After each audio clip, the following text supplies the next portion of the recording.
we kind of live in unusual times these days. And initially, when Joshua approached me, I thought we would be doing this in person. And, what a difference. Haven't done a virtual keynote before, so, we will get through this together.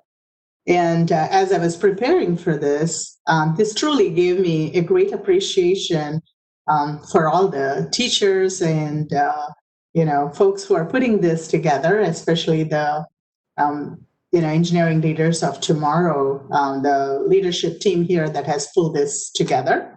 And this really takes a lot of dedication and bringing so many pieces of technology together. And one of the positive things in doing a keynote virtually is, I wouldn't know if you didn't laugh for my bad jokes, I guess. So that's a positive thing. So, I'm really pleased to be here with you today.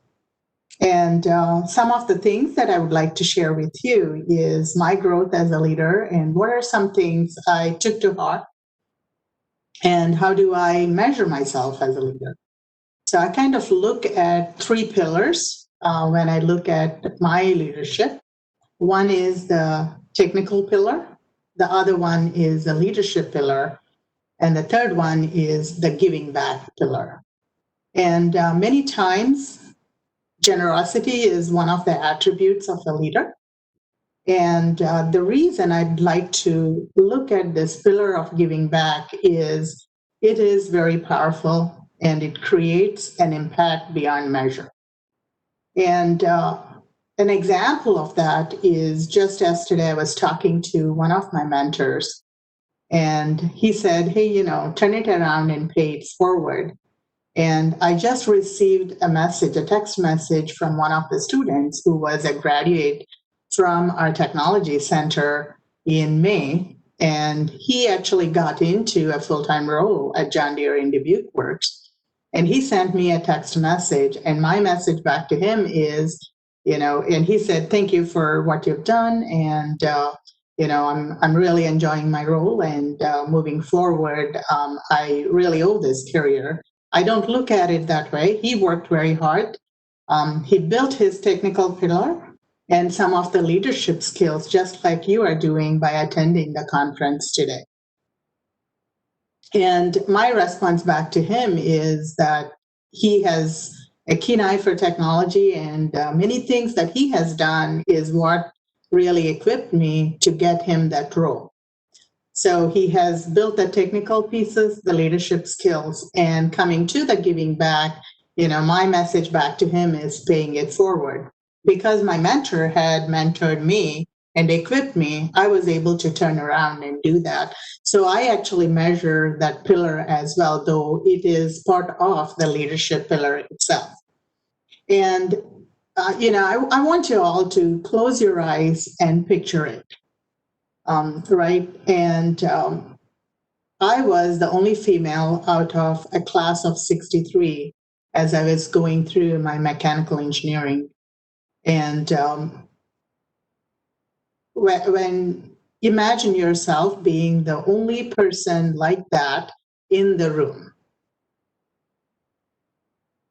And you can open your eyes, and many times, the diversity piece is something that gets excluded, mutual respect. And if you can really think, you can achieve it. And, being the only female in a class of 63, I got through that because of my drive to really get into mechanical engineering and excelling in what I wanted to do.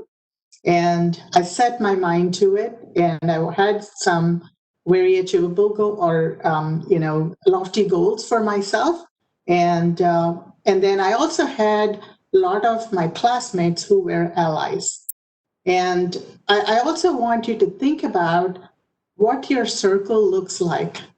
In your circle, do you have people that think differently, that look differently, that came from different backgrounds?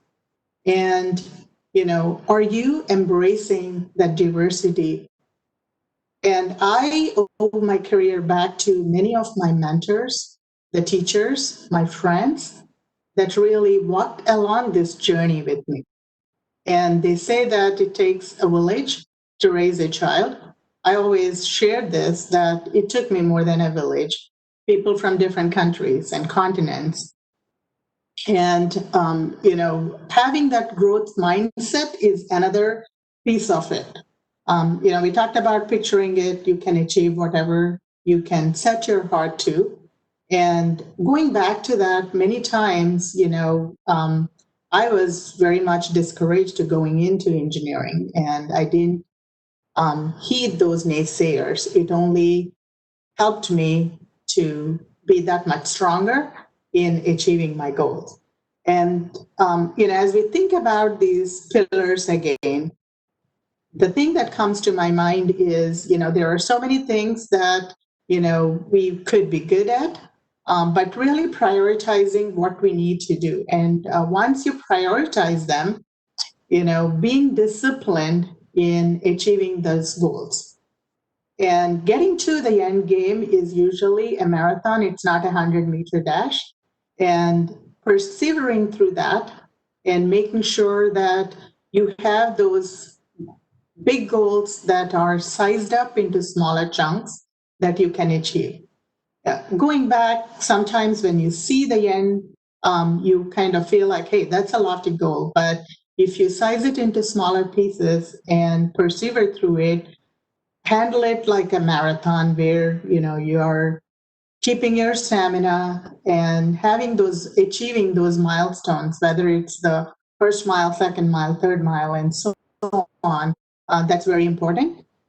And now in this age of everything being virtual, there are so many distractions, and making sure that you are sticking to those goals and keeping those milestones in view is very critical and important. And as you're going through this, don't give up. Many of you probably are in the first, second, third, or fourth year of engineering. And, as I look back at my career too, there will be bumps where, not everything you would be doing will not be successful. Having worked in the innovation space, very few things that we really take on might be going into production. But there's never a failure, it's only great learnings. And if you have that mindset, really, of learning, that really will help you. Always self reflect when you are doing some of these things, making sure that, when something didn't go as you planned, what could you have done differently? And how could I, have a different way of approaching it? And like I said, there are no failures, there are only great learnings. And self reflection is another one of what are some things that could have been done differently. And, making sure then that I'm taking those learnings when I do that the next time. And it's a failure when we don't learn from what has gone wrong and keep repeating those mistakes. That's when it's a failure. Otherwise, it's a great learning. And back to the learning piece. Never stop learning. When you are in that comfort zone and you're not learning, that's when your creativity dies. And keeping that learning going. And each of us have different ways of learning. Again, back to that picturing of and the diversity pieces of, is my circle having the different minds of thought? Is my circle diverse from, the way of thinking, whether it is gender, race, or, ethnicity, or where they've come from, small towns, big towns, and, different paths of education. All those really contribute to the learning. One of the good things about working with theater is, I've actually got to travel to various places, various countries, look at the culture, how they learn, how they approach things. All those contributed to my growth as a leader. Travel is one where I really enjoy. Reading is another piece that I really enjoy. And, as we travel and interacted with people from different disciplines, that's where, some of those thinking really comes together, which takes me to the next point. Make sure that you are paying closer attention to adjacencies. For example, one of my first assignment at Deere was in IT in product development. And during that assignment, I had to work with design engineers, manufacturing engineers, assembly engineers, people in IT, customer support. And one of the projects we worked on was the e-build, which is building an equipment in virtually even before we could build that in steel. That was the first e-build that we've done on a crawler program for John Deere. And as we went through this, the learning on that first project was immense. We actually partnered with Iowa State, and there was an Engineering Animation Incorporation was the company that was at Iowa State. It was a startup at that time. And we actually did all our virtual analysis in this mockup software. And we took our ProE data and translated into this virtual software to understand if our designs could be really manufactured, assembled, serviced, and repaired. And that cross-functional interactions and understanding those pieces during those first few years at John Deere has really grown me to appreciate those adjacencies and multidisciplinary views and the views of people from different fields, different walks of life, and again talked about the diversity of thought, race, gender, and ethnicity, and many more. I also want to challenge you to look at your friend circle. How does that look? And as you're growing as a leader, it's very important to embrace those differences and also embrace that difference in thought process. And then one other piece that has really grown me as a leader is having those mentors. And at the college that you're attending, you probably have an advisor. You have good group of if you have a good group of friends, and try to think about how you can approach a problem from different mindsets, and also get a mentor outside of your advisor in a field where you're not studying. That really helps you to get a different mindset and think on that problem from a different viewpoint. And the thing is, if I felt I learned less in positions that I was very comfortable in executing. So getting out of our comfort zone is very important, and making sure that there's always a stretch in whatever you do. If you are able to complete a task or an assignment very quickly, then you're very comfortable with that. How can you really stretch yourself above and beyond? And when I took my MIT artificial intelligence class, they told me that it would take about 5 to 6 hours a week or so, at the most 10 hours. And I spent close to 25 hours on each of those assignments and learnings every week. That's because I always supplemented what I had to learn and made sure that my understanding is not just getting that certificate, but extending beyond to the applicability of that. And as technology leaders, going back to the giving back, technology has to be purposeful and impactful. Sometimes it's difficult to get a glimpse into that, partly because we think about learning, and that should be your priority right now. You're a student, and being a great student is what you need to do. But attending some of these conferences and interacting with your peers, with your professors and leaders from the industry, this really gets you a different perspective as well. And but again, coming back to the purposefulness and the leadership piece, um, it's really thinking about where you're working. How does that really help our communities? How does that really help the next generation of students coming into STEM? And one thing I would challenge you to do is, if you're going home for um, Thanksgiving or Christmas break, if you have a longer break at that time, maybe some of you are taking classes online. What can you do in the high schools and middle schools that you attended? Go back and share what engineering is about. You guys are already leaders because you chose to attend this conference and get some of these experiences from industry leaders and industry folks, and embrace some or get that insights from them. And very small percentage of students actually go into engineering. So you've already made it here.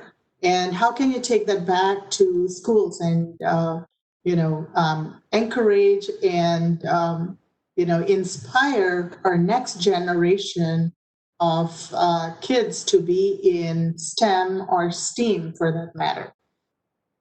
I did touch a little bit on the reflection piece. And one of the things now is, being remote, it's very difficult to have those um, connections that we've had, in person connections that we've had before. So being intentional and purposeful in those interactions. As COVID came about, one of the things we talked about was how can our technology really help during this time. A few things that we've done is I've partnered with one of our ISU professors who have actually been on sabbatical at our center, Dr. Matthew Frank, and a few folks from John Deere who have been leaders in advanced manufacturing, and then Oak Ridge National Labs, where we came together and designed an N95 mask that could be reusable. And it gave us a lot of, satisfaction that the technology that we are using is being used to be purposeful. And, I talked about how these different folks came together to work on this. And many times it's that collaboration and partnerships don't ever undermine the, power of alliances, so to speak. And if, initially we started looking at this internally. And then one of our team members, Dr. Eric Johnson, reached out to Oak Ridge National Labs, and that's how we all came together. So don't be afraid to reach out, and and also, don't undermine the value of these alliances. And it's that different groups that came together to really push this forward that made a difference.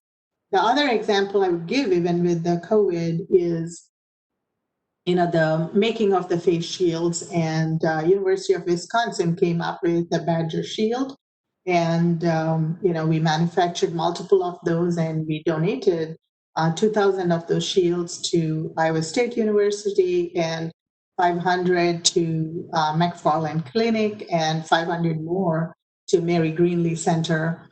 John Deere did. And, those are some things that, as we look back on the giving back piece and taking care of communities piece, that's very important. and then making sure that whatever we are learning is being purposeful and helping others.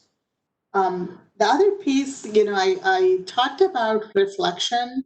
And one of the things that I started doing, I don't know where I actually picked this up. This is not my idea, but I picked it up in a conversation in a meeting, and somebody told me that they put this on their calendar every day on how things went. I'm not as disciplined to do it every day, I would admit that, but that has really helped me, on my drive back home or sometime during the evening, really reflecting on what did go well and what didn't. And then was I able to really do what I planned to that day? And many times your list keeps growing if you don't get it done. And that has happened to me many times. And it's a constant coming back to the center and reassessing where you are and making sure that you're hitting those milestones, and having that disciplined approach to that becomes very, very critical. And one of the other things I also wanted to share is don't ever forget where you came from, and that's very, very important. Knowing where the roots are, and some of our experiences are great experiences. Some of those are not so great experiences, but learn from those experiences. I truly can reflect back and say I am who I am today, and because of those experiences, the people that I was able to interact, and the opportunities that I was able to say yes to. And that brings me to my next point of don't let opportunities go by, and take some risks. And again, if you're comfortable, maybe you're not really growing. So saying yes to some of these opportunities becomes very important in a growth as a leader. And for me, some of those opportunities that I really said yes to, whether it is traveling to China on an assignment, or moving to India for a couple of years on an expat assignment, or taking on the roles of mergers and acquisitions. Those all really helped me grow, both in my technical skills, leadership skills. And then as I looked at some of these cultures, it gave me a better appreciation for those cultures, and also better appreciation for the people, and looking inside for those alignment of my values with the alignment of their values as well. And back to the giving back piece too. If somebody has helped you and you felt that, hey, this is something that really made a difference, turn around and do that to somebody else. And personally, I heard this saying once in a meeting where they said that, oh, so and so climbed up the ladder and took the ladder with them, and I said, that's not going to be me. And I would take a few steps down to reach out and bring somebody up. And that's something that I felt that I had to do. And again, highlighting that giving back piece, and what could we do in really giving back. And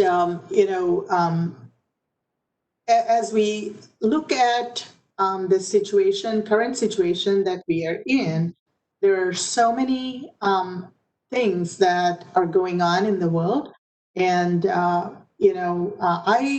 really want to challenge you to look for those opportunities of interacting with people who are not like you, who don't think like you. And then, what are some ways that you can help others, whether it is in the community or within your friend circle? Maybe you have somebody in your friend circle, or you yourself, that's struggling with a certain area of study. How do you really get together and embrace that and help each other? And back to the picture it piece again, right? I talked about being the only female in a class of 63. That was from 1990 to 1994. So when I went on an expat assignment to India, I was the only female out of 89, the top four layers of the organization. I was positioned as the vice president of engineering for the joint venture that John Deere had with a local company, Ashok Leyland in India. And, that really hit me. And, for me, I looked at that and I said, okay, from 94 to 2010, I went from being the only female out of 63 to only female out of 89. And that really, was in the back of my mind. And when I came back to the States after the expat assignment, um, my manager really challenged me to kind of say, what else can you do to really help women in engineering? And I actively participate in Women in Science and Engineering and Society of Women Engineers and introduce a girl to engineering. There's so many opportunities that we could be part of and, really make an impact. And when I received the award in 2013 at Baltimore from the Society of Women Engineers as the emerging leader, one of the things that happened during that session was um, one of the ladies that was attending that event from India asked if I could be her mentor. And I was skeptical because how could this work virtually? And, now we're doing everything virtually. But during that time, I was a little bit hesitant. But I said, let me give this a try. And we had multiple mentoring sessions. And, my joy knew no bounds when the lady I was mentoring actually received the 2016 um, Distinguished Engineer of the Year award from SWE.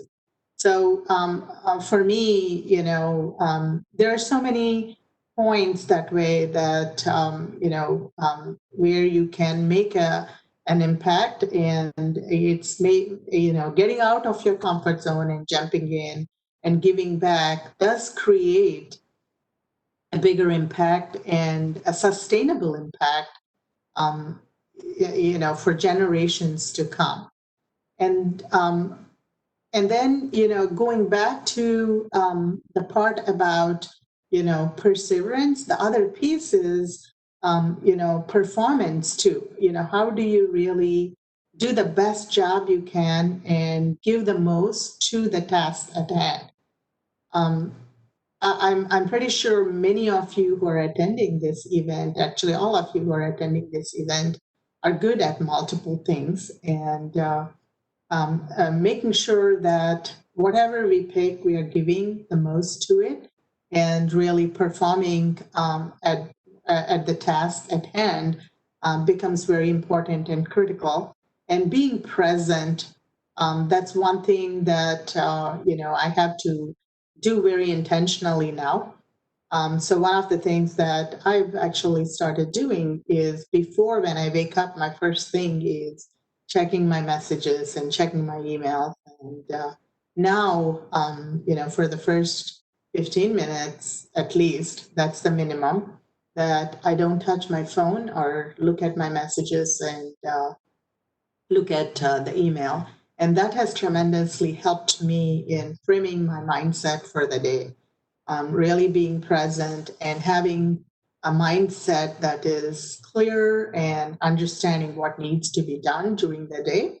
And, and as you're planning your career, one thing that has helped me also is making sure that the values of the company that I'm working for really align with my core values. For me, it's faith, family, friends, and a fascination to learn. And having the integrity and innovation and commitment, those are some things that I value a lot. And as I was looking at where could I go work, most of us, as we plan our careers, we would be spending most of our waking hours working, and ensuring those core values really align with our core values becomes very, very important. So I kind of went and shared multiple things, but a few things I really want to iterate and maybe share as takeaways before opening it up for Q&A. Or one is picture it. You can achieve anything that you can picture. And the second piece of picturing it is I want to challenge each of you to picture your circle and make sure that you have that diversity in your circle of friends, teammates, and people that you interact with on a daily basis. That's going to grow you as a leader. And then prioritize, make sure that you have your priorities right. Um, and then having that discipline of persevering to really achieve those results and goals and making them into manageable chunks. And then having that growth mindset and never stopping learning, and then making sure that you're really giving back and using the self-care and self-reflection pieces. So those are some things that really helped me to grow as a leader and to be who I am today. And and then really practicing the thankfulness and gratefulness, that has really helped me. And during this COVID, one of the things that I've done is, um, I've always valued people. And during the COVID, I made sure that I reached out to every student at our center and every employee that worked for me. And I had more than 100 one on ones during the COVID months since COVID started, and really understanding and making sure that I'm connecting with them was important. And then the other thing I started doing is two conversations or two thank you emails a day. And um, sometimes during these times, we really have to be intentional and purposeful in doing that. And one other thing I would challenge you to do is, think about those two people that have made an impact for you, and reach out to them and let them know of how much they've really meant for you. And then think about how you can actually take what you have received and give back.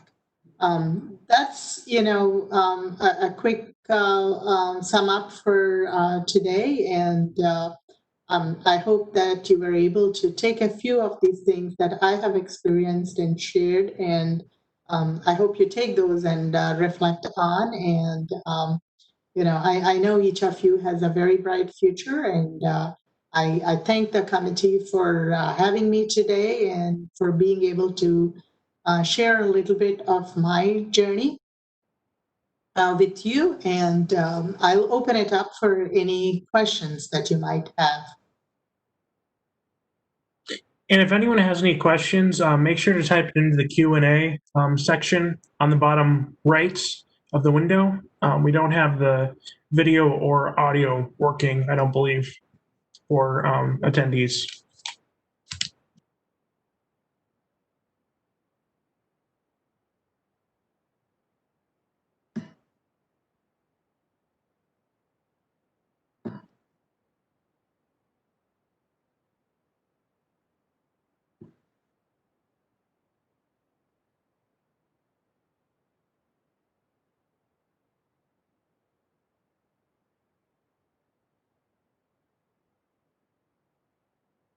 Very quiet group today. It looks like we have one here. It looks like the first question we have is from Caden, and he asks, in moments where you don't feel like learning new things, how do you motivate yourself to do so? I've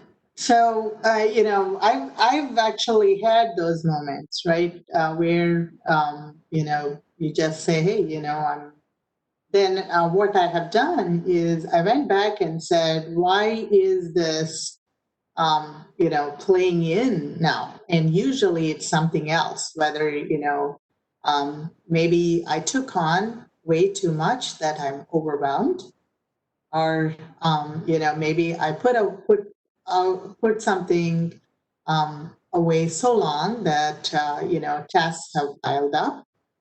And it's during that time where I really went back and said, what is really causing me to do that?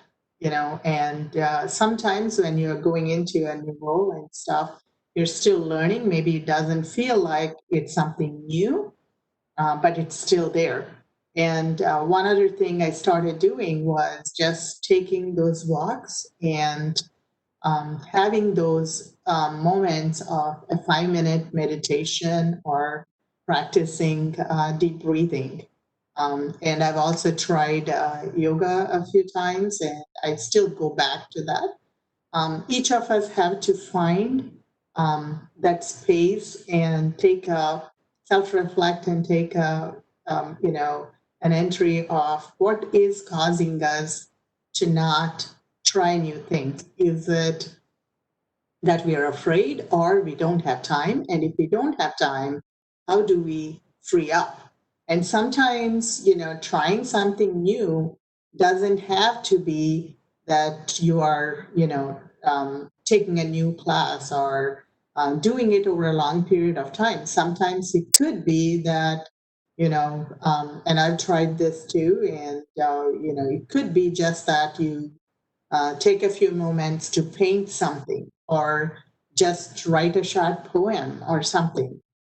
So whatever it really helps to really think about it that way. And I'm also big into cooking. So one thing I've done, I've always dreaded baking, and during this COVID, the reason I hated baking is I'm more of an intuitive cook. And for me, I'm like, okay, I'll put a few things together and cook them, right? And baking requires precision and a lot of patience. So I've never got into it, but this COVID, I did get into it and, stretched myself to do that. And that's something that where you're trying something new, maybe, for once, and just trying to get to those new things that don't take up much of the time, and slowly you build over it. And I've actually baked 27 and a half pounds of flour so far, and I never thought I would really enjoy it. That's something that I've tried. So the thing is just trying to find at least one thing, even if it is like a 20-minute painting something or a 5-minute jotting down, or trying yoga for an hour. That's still trying something new. And don't what you call box yourself to learning is maybe just taking a new class or something like that. Don't put those boundaries. Anything that you could try, and I have this is on my to-do list to do bungee jumping sometimes, and so just don't put those boundaries and make sure that those small things always help. I hope that I answered your question. Long answer to a short question, but you know, those are some things that I've tried that seem to work. So it looks like one other question we had is someone's asking, looks like Benjamin, did you ever see your position as a possibility when you were in college? So not this end position, but to a certain extent, yes. And one thing I wanted to do was I actually really wanted to build a whole machine virtually and do analysis before it was built. And my professor did tell me that not many companies have those roles; those don't exist. And so I just told him that's where my passion is. And fortunately, I was able to get a role like that at Deere. But one of the things that early on I learned was I didn't get into one of the premium colleges in India. And that was the first time I really did not get into something I set my mind to. And that was very devastating for me. And so, I'm reading this book by Sheryl Sandberg and Adam Grant called Plan B. When things don't go the way you want, how do you build resilience and, use that to really reinvent yourself, so to speak. And so that was one. And then I did, during my master's, I always had wanted to do a technology innovation strategy. I took that class, and I thought that would be my more of when I retire kind of a job. So I had a vision. I didn't really know that my career would be, taking me there as soon as it did. But um, sometimes it's just knowing what you really want to do and then looking at where are those opportunities. And sometimes your first step might not get you there, but once you get your foot in the door and then look at what are some of these cutting edge things that companies are doing that aligns with your values and passion, that truly helps. So when I interviewed with three companies. And when I looked at what aligned with my values as well as aligned with my passion, Deer was the one that aligned with my values and passion at the time. And that's what I choose. And that was really, a good experience and something I really reflected on. So that's where I would, really look for your values, look for your passion, and make sure that's a good fit for the role that you're going into.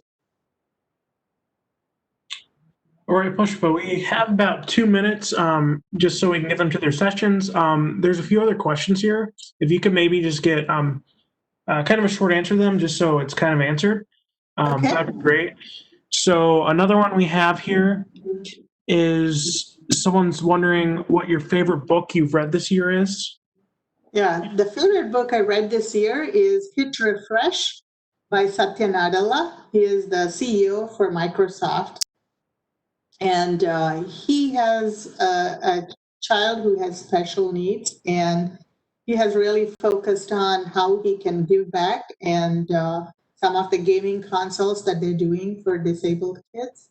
And then the Hit Refresh touches on the 4 Ps, the product, process, people, and partnerships. And that really resonated with me in how he was really transforming Microsoft, future, and that really resonated with me. Another book that I read that I really liked is Plan B by Sheryl Sandberg and Adam Grant, and that I'm reading. Okay, great. And then let's see, Katie is wondering if you have any tips for her on how to make more specific goals. Think about the stars. One is how can you be very specific